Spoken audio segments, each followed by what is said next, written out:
God's chosen ones. These 7 signs reveal why you are God's favorite chosen one. It started when she was 7. While the other kids laughed and raced through the schoolyard, she stood by the chain-link fence, eyes fixed on the sky, not searching for planes, but for answers. Her hand clutched a string tied to a balloon she never let go, and though no one saw it, she was praying. Not out loud, not with words, but with that ache in her chest that asked, "Why do I feel everything so deeply?" She didn't know the name for it back then. She only knew she was different. The world called it sensitivity. Her teachers called it distraction. Her family called it just a phase. But heaven called it favor. Even at that age, she sensed something others didn't. When someone was about to cry, she felt it before they did. When a lie was spoken, she heard the silence underneath it. She was quiet, but she was watching, not with suspicion, but with knowing. And though she didn't fit in, something inside her whispered, "You weren't born to fit. You were born to shift atmospheres." She would forget that voice for a while. Life would bury it. But on this day, this very moment, that voice returns, stronger, clearer, because this story, this one, it isn't just a message. It's a reminder. She wasn't overlooked. She was handpicked. If this first page feels like your soul on paper, then this story wasn't written for the masses. It was written for you, the one who was set apart. It didn't make sense to her at first, the way life never seemed to let her feel normal. She tried. Oh, how she tried. She wore the right clothes, laughed at the right jokes, said the right prayers. But still, something always set her apart. In high school, her friends would disappear without explanation, like leaves swept away by an unseen wind. In college, she'd walk into crowded rooms and feel like a ghost, present but not. She could be surrounded by laughter and still feel the ache of something wholly missing. She didn't know it yet, but God was writing a sacred story beneath her silence. Her name doesn't matter, because this could be your story. The details shift, but the ache is the same. There was always a longing in her that the world couldn't fill. Not with titles, not with touch, not even with church services that felt more like theater than truth. She didn't leave God, but she wondered if he had forgotten her, until the patterns began to show. Dreams that spoke before events happened. Strangers who cried in her presence without knowing why. Numbers, the same 3, showing up every time she was about to make a life-altering decision. A familiar whisper in unfamiliar places. You were born for more. It wasn't just in her mind. It wasn't just emotion. Something sacred was stirring, not outside her, but within her. And if this sounds like your story too, if you've walked through the world like a puzzle piece in the wrong box, then hear this. You weren't meant to fit in. You were meant to be set apart. Heaven doesn't blend its finest colors into the background. It hides them until the time is right to reveal their brilliance. And now, that time has come, marked by difference, set apart from birth. Even as a child, Elia knew she wasn't like the others. She didn't have a name for it. No one handed her a scroll from heaven explaining why she cried during sunsets or asked questions her Sunday school teachers couldn't answer. But she felt it. In the first grade, when the class laughed at cartoons, she was watching the lonely kid in the back of the room. At home, while her cousins played video games, she sat under the oak tree, journaling prayers she didn't understand. Her mother once told a neighbor, "She's always in her head." But Elia wasn't in her head. She was in the spirit. She could hear things others ignored. The ache in her father's silence. The tired sorrow in the pastor's wife's smile. the Holy Spirit whispering through rain on her bedroom window. And though her heart was tender, life was not. She learned quickly that her difference unsettled people. Adults called her wise beyond her years until her wisdom made them uncomfortable. Peers called her weird until her silence revealed more truth than their gossip ever could. Even church kids, the ones who said all the right verses, kept their distance. Because something about Elijah couldn't be labeled. There's a sacred loneliness that follows the chosen. It doesn't scream, it shadows, not to harm, but to protect. And that's what Elijah never realized until much later. Her loneliness was holy. It was heaven's way of keeping her close. She remembers one autumn evening when it all felt too heavy. She sat by her window, tear-streaked, whispering to God, "Why did you make me like this?" The world had convinced her that different meant defective, that standing alone meant she was unlovable. But something shifted that night. A breeze slipped through the crack in the window, carrying a voice so soft it made her spine straighten. "You were never meant to blend in. You were born to break through."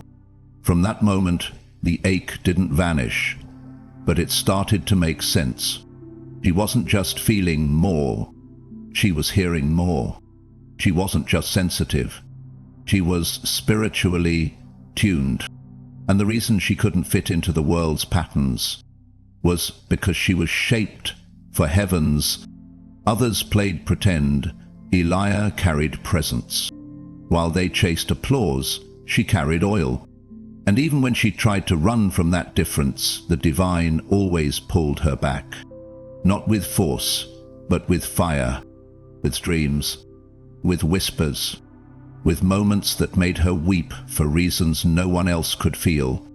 If you've ever sat by your own window, wondering why you couldn't just be normal, if you've been called strange, intense, or too much your whole life, you need to know this. You're not broken.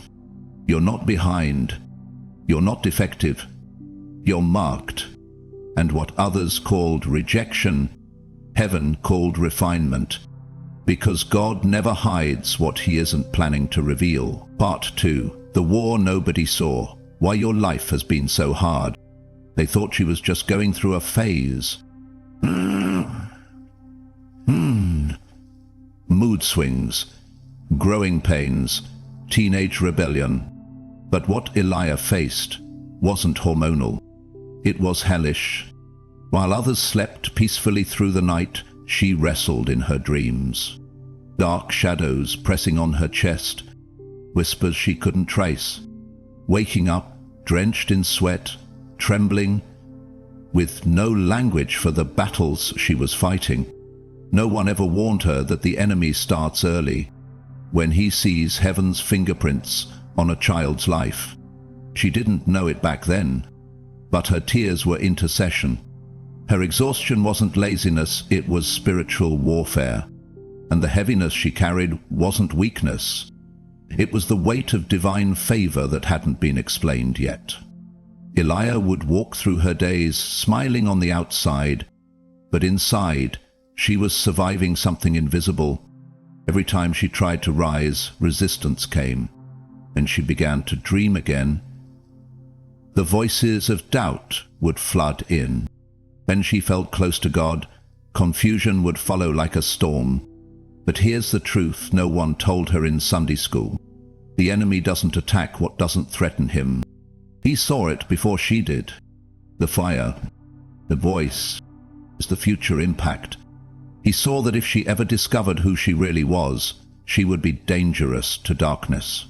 Though he sent distractions, toxic friendships, sudden betrayals, addictions wrapped in approval, love that left her emptier than before, all of it to make her forget who she was.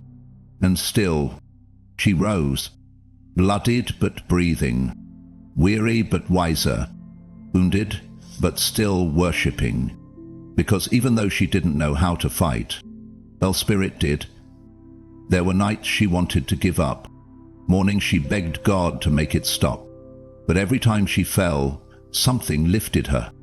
And now, looking back, she understands she wasn't being punished.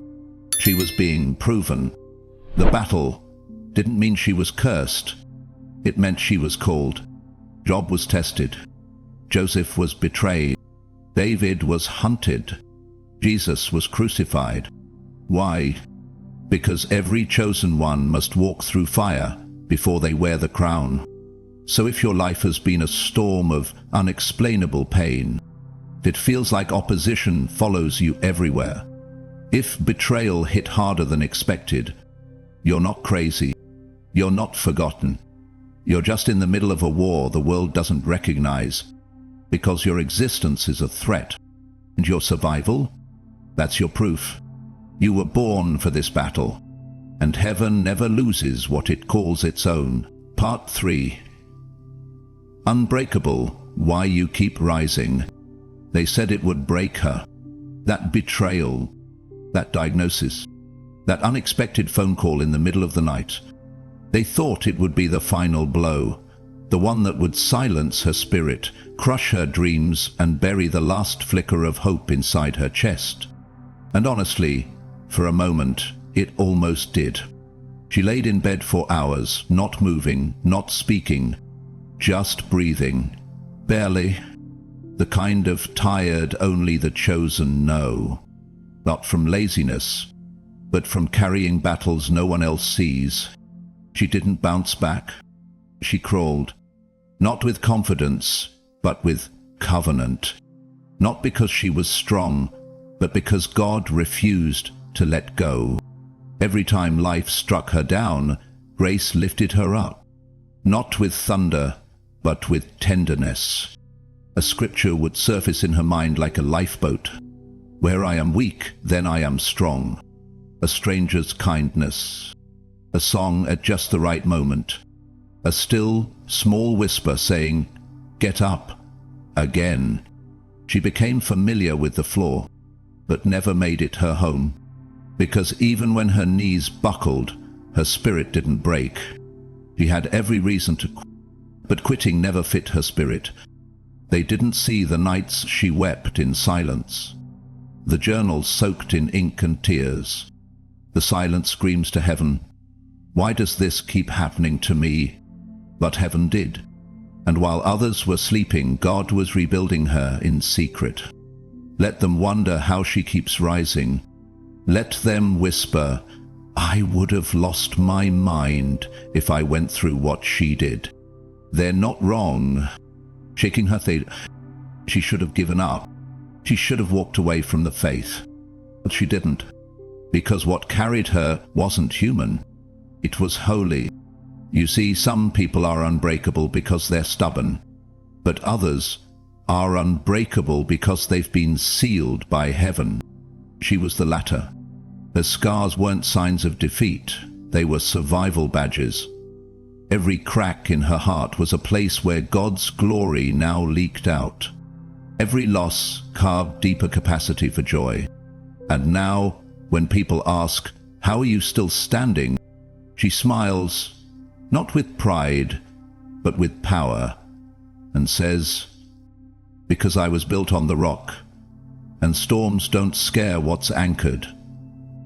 If you're reading this and you've been through battles no one clapped for, if you've endured pain that never made it to prayer chains or Facebook posts, if you're still showing up even when life keeps trying to shut you down, then listen carefully. You are unbreakable. Not because of what you've endured, but because of who kept you through it. Heaven didn't just help you survive. Heaven preserved you. Because your story isn't over. It's just getting to the good part. Part 4. The whisper that wouldn't leave. You've always felt the call. It never shouted. It didn't storm through the front door or demand her attention in the middle of a crowd. It came quietly, like breaths in a still room. A whisper that threaded its way through Elijah's life. Soft, sacred, and unshakable. It showed up in the most ordinary places. At 14, standing in the church bathroom, staring at herself in the mirror, while everyone else sang in the sanctuary, a voice in her spirit whispered, "You were made for more." At 21, packing boxes after another failed job, it whispered, "This isn't the end. You were born to build something eternal." At 29, crying on the kitchen floor, grieving a love that was never safe, he came again. "Your pain is not punishment. It's positioning." She tried to ignore it, tried to silence it with busy schedules, survival mode, and spiritual small talk, tried to bury it beneath expectations and the desire to make others comfortable. But that call would not die, because it wasn't ambition. It wasn't ego. It was an echo from eternity, something she carried before she had a name, a divine instruction written into her spirit long before this world ever wounded her. She would catch glimpses of it when she prayed and felt fire instead of formality, when she spoke and people cried without knowing why, when she walked into rooms and carried peace like a garment, even when her own heart was breaking. She tried to explain it once to a friend, that strange ache in her soul. The friend smiled politely and said, "Maybe you just care too much." But Elia knew better. It wasn't that she cared too much. It was that she was called too deeply. The call doesn't let chosen ones sleep comfortably. It wakes them in the middle of the night with ideas that won't leave. It gives them a holy discontent, a restlessness that can't be medicated or ignored. It whispers in boardrooms, in checkout lines, in moments of silence. There's more. There's something you're meant to do, something only you can carry.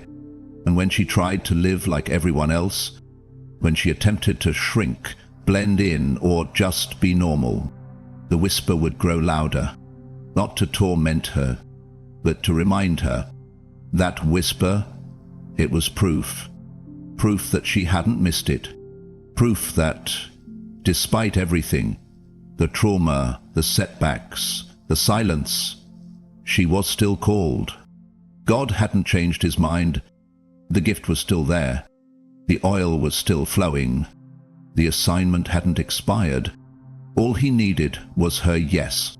So if you felt that same stirring, if there's a whisper in your chest that won't leave you alone, that dream you can't kill, no matter how much life has tried to bury it, let this be your confirmation. You weren't hallucinating. You were hearing heaven. And the reason it won't go away is because it was never yours to silence. It was God's to awaken. Part 5. The Dark Night, when God took everything. It wasn't a single moment. It was a slow unraveling, a quiet collapse that looked nothing like a storm, but felt like drowning in daylight. At first it was just one thing, a friendship that ended without closure. Then came the layoff, then the breakup, then the silence from God. And suddenly, everything that gave her identity started slipping through her hands like sand. Elia didn't rage. She didn't run. She just sat in the stillness and stared. The house was quiet. Bills stacked like bricks on the counter. And her prayers, they echoed back hollow, unanswered. This wasn't a bad week. It was a spiritual dismantling, the kind no one else sees, because on the outside she was functioning, but inside, everything she thought she needed was gone. No more certainty, no more clarity, no more noise to numb the ache. Just raw soul and holy silence. And somewhere in the stillness, she whispered what so many chosen ones eventually say, "God, have you left me?"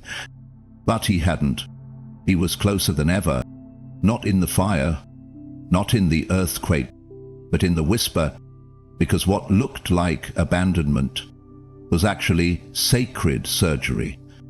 He was stripping what she clung to, so she could finally see what couldn't be shaken. She lost things she thought were her identity: the role, the relationship, the reputation. She thought the losses were punishment, but they were permission to be reborn. God wasn't trying to destroy her.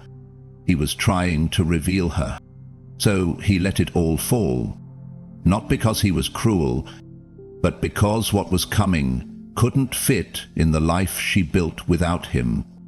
This was her dark night of the soul, and it was holy, not because it felt good, it didn't, but because something sacred was happening beneath the sorrow.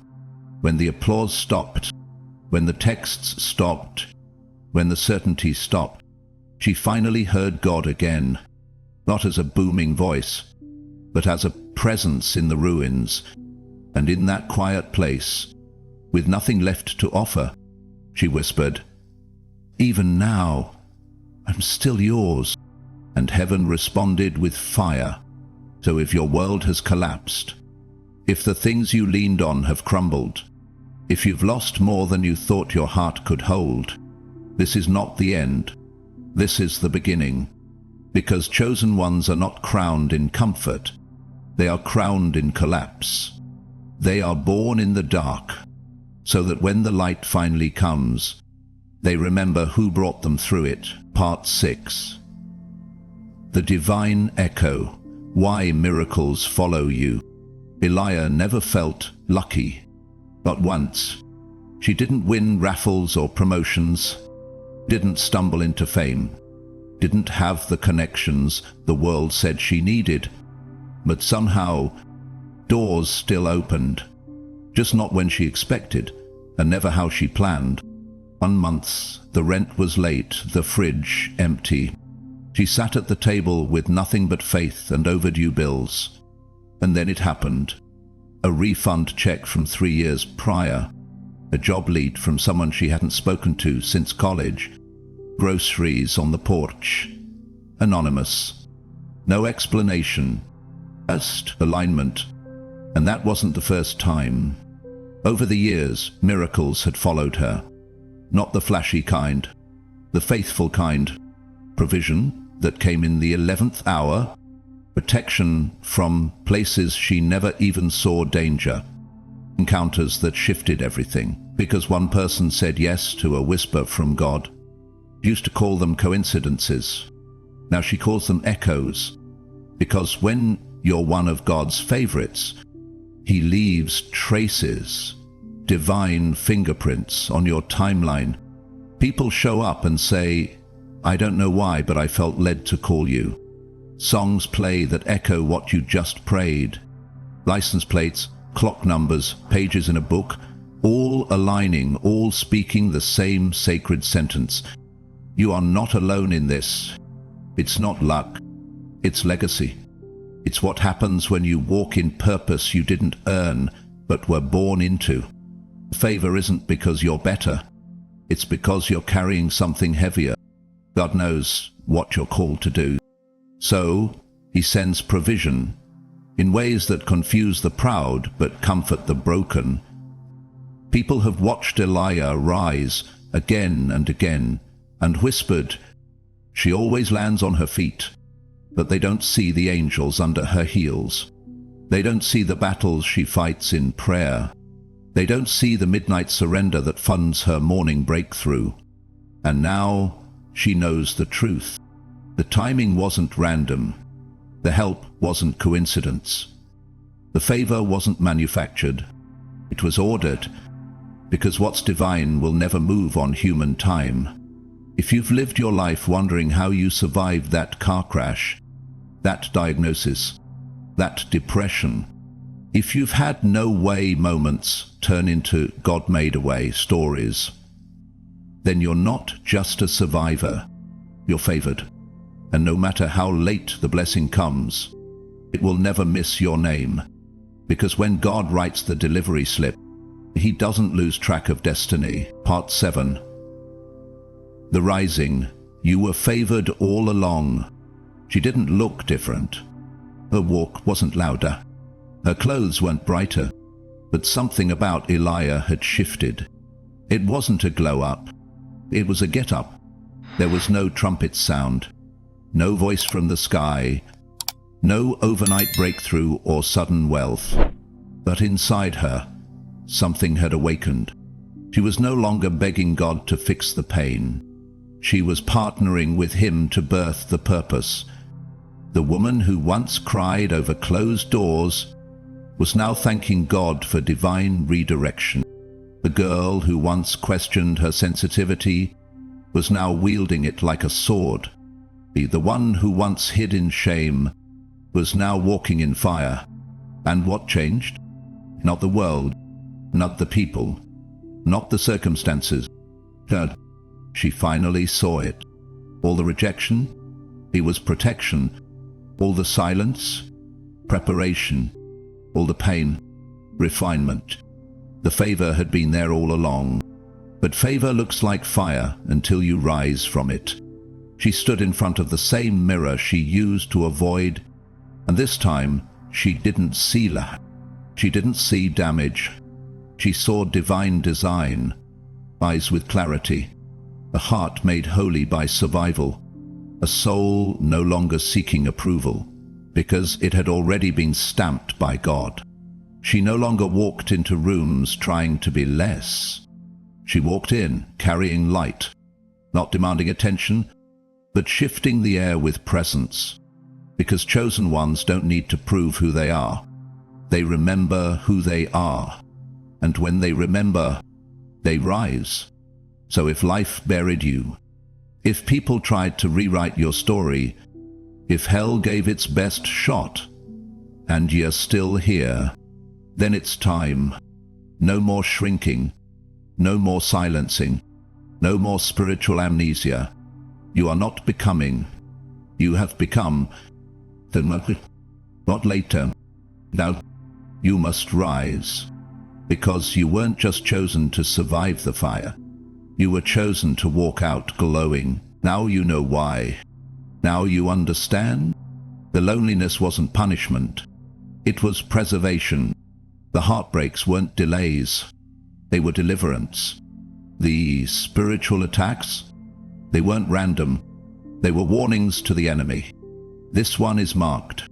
Everything that made you feel too different, too deep, too emotional, those were never flaws. They were features of a chosen design. You didn't just survive the storm. You became the quiet after it. You didn't just carry the weight. You became the bridge for others to cross. And now something has awakened in you. Not because this video gave you new truth, but because it confirmed the one you've carried all along. So now what? Now you rise. You walk differently. You pray with boldness.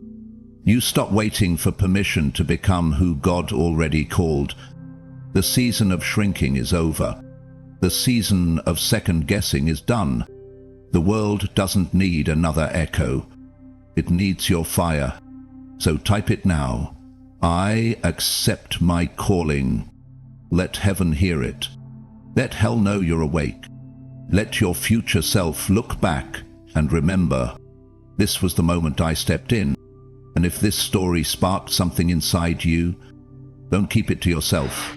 There's another chosen one out there, sitting in silence, waiting for a sign. Share this. Be the confirmation they've been praying for. And if you believe messages like this must continue, and want to be part of keeping this fire alive, support the journey. Let God lead you. Details are in the description, because this isn't just a message, it's a mantle. You weren't just chosen, you were favored, and the world is about to see why.